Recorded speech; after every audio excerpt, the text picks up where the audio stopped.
Queridos irmãos e amigos, desejo que a paz do Senhor Jesus esteja sobre cada vida e em cada coração. Vamos hoje estudar o tópico 3 da lição 12, que será ministrada no próximo domingo, dia 23 de março de 2025. O título é A Igreja tem uma natureza organizacional. O objetivo desse tópico 3 é dialogar com a realidade atual a partir do texto bíblico. O título do tópico 3, a questão atual. Está falando sobre a questão da igreja, como organismo, organização. Tópico 3.1, a questão atual, organismo e organização.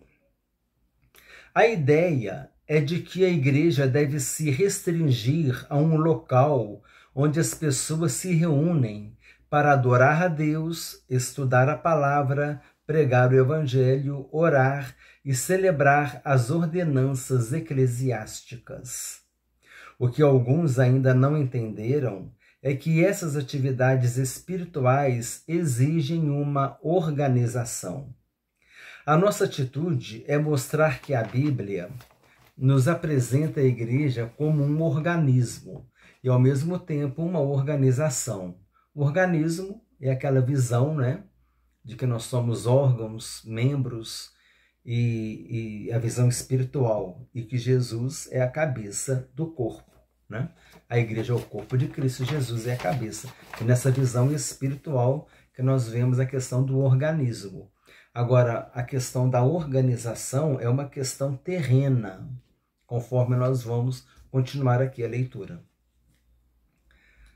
Mas nunca devemos nos esquecer de que somos cidadãos de duas pátrias, a terrestre e a celestial, e isso significa responsabilidade com as autoridades civis constituídas, como também com as autoridades eclesiásticas. O ensino de Jesus é: dai, pois, a César o que é de César e a Deus o que é de Deus. A organização da igreja, além de ser uma necessidade natural, é também uma exigência do Estado.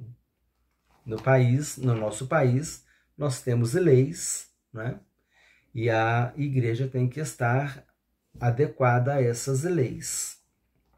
Número 2, a experiência pentecostal. 3.2, a experiência pentecostal. O movimento pentecostal moderno surgiu num contexto antidenominacionista. E ainda hoje há os que acreditam que tal organização representa um problema à vida espiritual. Os primeiros pentecostais modernos, desde os seus ancestrais, o movimento Holiness, conhecido também como movimento de santidade, eram contra a institucionalidade da igreja. Charles Fox Parham, deve ser assim a leitura do nome, Charles Fox Parham, aos 20 anos de idade, assumiu o pastorado de uma igreja em Eudora, Kansas, mas em 1895 ele entregou a licença de pregador local, deixando o denominacionismo para sempre, de modo que se tornou itinerante e independente até o fim da vida. Mas a igreja do período apostólico adotou um programa de funcionamento logo no limiar de sua história, e foi uma bênção, pois ajudou a cumprir a sua tarefa de maneira eficaz. 3. É necessário organizar. É o 3.3. É necessário organizar. Em 1914, alguns dos pioneiros entenderam que havia chegado a hora de rever o sentimento antidenominacionista de Parham e de outros líderes que havia entre os pentecostais da santidade, o Holiness, o movimento Holiness. Isso para evitar o crescimento desordenado. Foi nesse contexto que foi criado o Concílio das Assembleias de Deus nos Estados Unidos, No Brasil não foi diferente. Diante do avanço da obra no Brasil, era necessário estruturar o movimento pentecostal e criar um órgão máximo para manter a identidade e a unidade doutrinária dessas igrejas no país e, dessa forma, trazer solução para as questões de ordem doméstica, interna e externa. Foi com base nesses ideais que os pioneiros brasileiros e suecos criaram a Convenção Geral das Assembleias de Deus em setembro de 1930. Aqui está dando mais um foco na questão das Assembleias de Deus. Sinopse 3. Organismo e organização não são excludentes em si, mas necessárias para a missão da Igreja. Essa questão do antidenominacionismo, né? Aquela questão de não ter denominação. A denominação, irmãos, ela é uma identidade. Querendo ou não, ela é uma identidade. Se a gente buscar um pouquinho da história do protestantismo no Brasil, nós vemos que o protestantismo no Brasil, ele tem duas origens. Ele tem uma origem americana, ele tem uma influência americana, da escola americana, com a Assembleia de Deus mesmo, mais pentecostal, e tem influência da escola protestante europeia, com presbiteriana, as igrejas presbiterianas, luterana. Então, quer dizer, o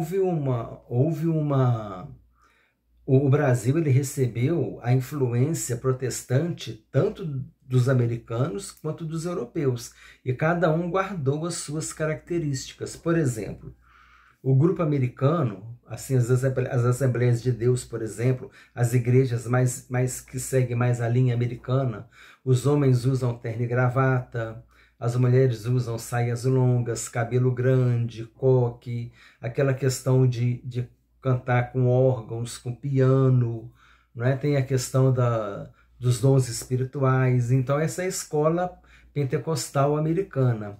A escola europeia, a escola protestante europeia, o presbiterianismo, calvinismo, luteranismo, né? Os luteranos, os presbiterianos, e as escolas europeias, elas trouxeram o protestantismo para o Brasil, mas também com outra característica. Então você vê que há diferença entre a escola protestante americana e a escola protestante europeia, mas dentro da Bíblia é a mesma coisa, pregam a salvação em Jesus, é só às vezes questão de usos e costumes que difere um pouco. Então é interessante pesquisar um pouco sobre o protestantismo no Brasil, a influência da escola protestante americana, a influência da escola protestante europeia, que tem características diferentes. Por isso que há uma variedade e uma diferença entre as denominações.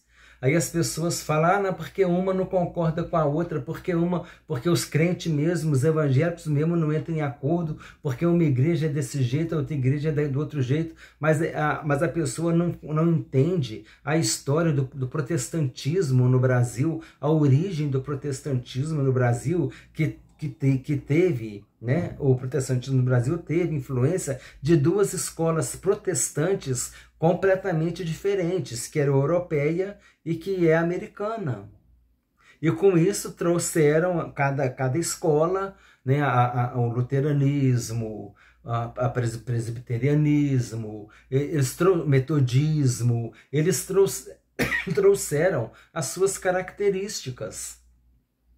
Então não é questão de que não concorda, pode não concordar às vezes na questão de uso e costume, de alguma coisa assim, organizacional, institucional, mas espiritual, o Jesus é o mesmo Jesus como Senhor e Salvador, a Bíblia protestante é a mesma.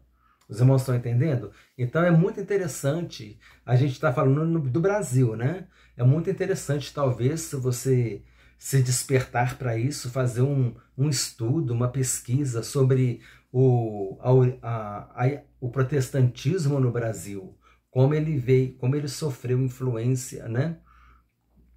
da escola europeia e da escola americana, tá bom? E aí você entende também um pouco da variação dessas denominações diferentes.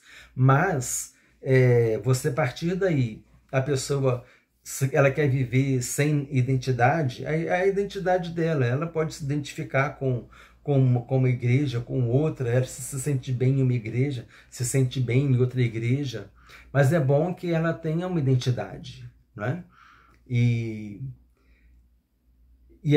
essa questão de denominação, aí ela vai ser membro de um corpo, vai ali desenvolver o ministério dela, né, o chamado dela, e vai ser uma bênção na obra de Deus, amém?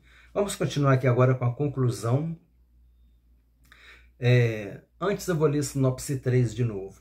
Organismo e organização não são excludentes em si, mas necessárias para a missão da igreja. Conclusão.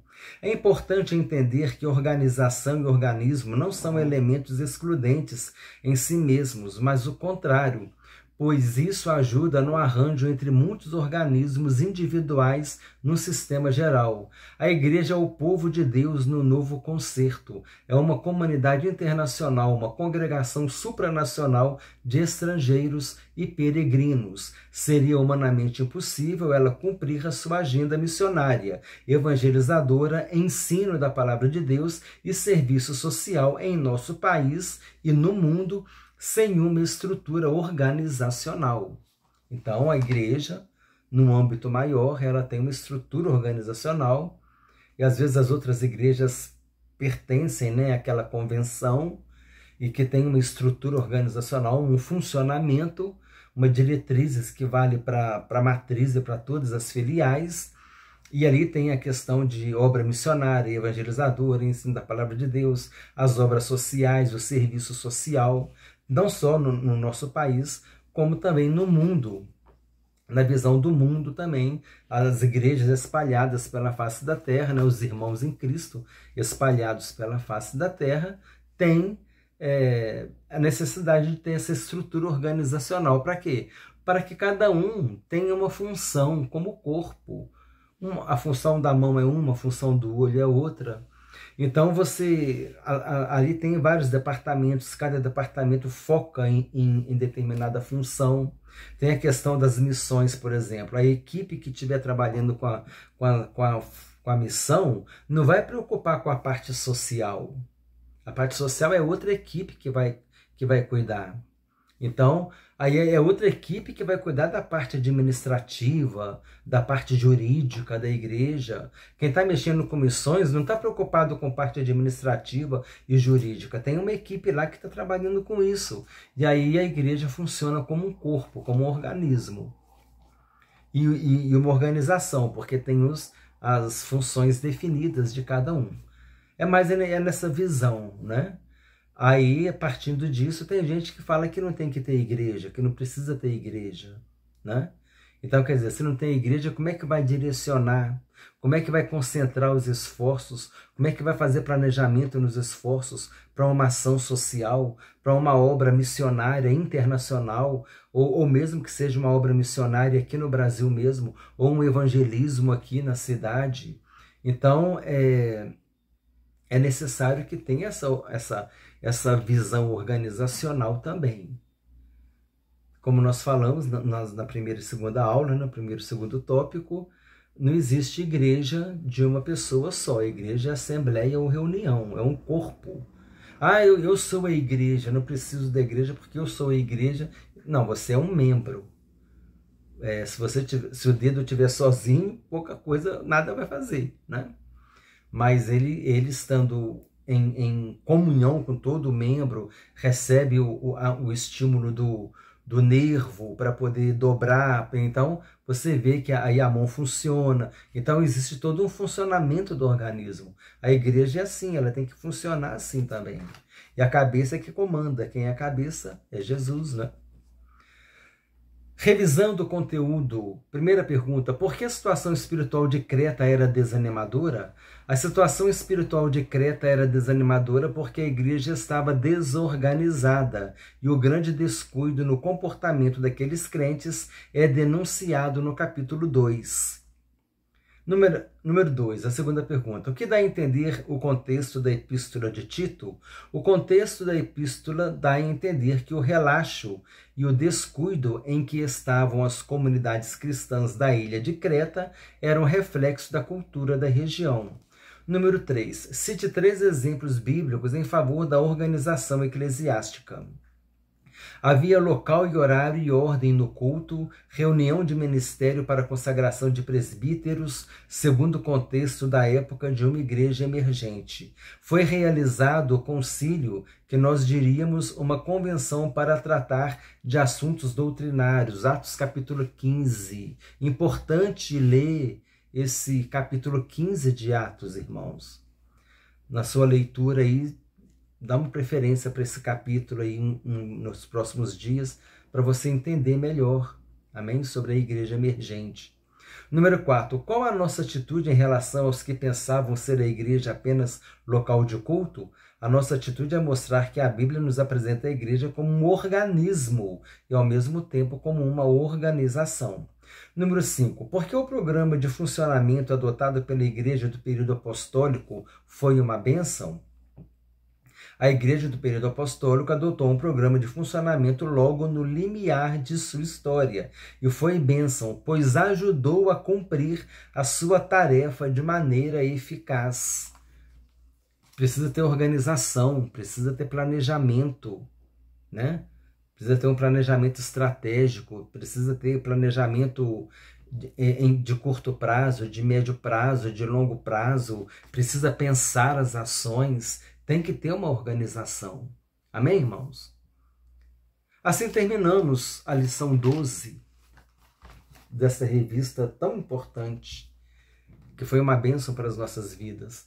E a lição 13, que será ministrada no dia 30 de março de 2025, tem como título Perseverando na Fé em Cristo. Permitindo Deus, vamos compartilhar esta lição com os irmãos. Compartilhe, irmãos, essa lição, a aula de hoje, com os irmãos, com os amigos, aqueles que gostam de estudar a palavra de Deus e com todos aqueles que estão estudando esta revista. Desejo que Deus te abençoe ricamente, em nome do Senhor Jesus Cristo.